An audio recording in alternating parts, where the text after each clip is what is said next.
இப்போது நாம் செய்கிற தப்பு என்ன தெரியுமா? இருக்கிறத கடவுள் நமக்கு நிறைய அள்ளி கொடுத்துருக்கான்ல, அதை நினச்சி சந்தோஷப்படுறதே கிடையாது. ஏதாவது ஒன்று கொடுக்காம இருப்பான்ல, ஏதாவது ஒன்று நம்மள்ட்ட இல்லாமல் இருக்கும், அதை நினச்சி கவலைப்பட்டுக்கிட்டே இருக்குது. அப்படி இருக்கும்போது வாழ்க்கை எப்படி சந்தோஷமாக இருக்கும்? எவ்வளோ அள்ளி கொடுத்துருக்கான் இறைவன், அதை நினச்சி சந்தோஷப்படலாம்ல. மனித மனமே, மனிதனோட இயல்பே அப்படி தான்.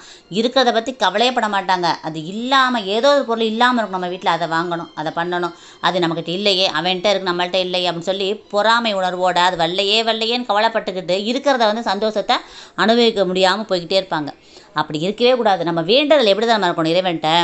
என்ன தெரியுமா சொல்லணும்? எடுத்தோடனே நன்றி சொல்லணும் இறைவன்ட்ட.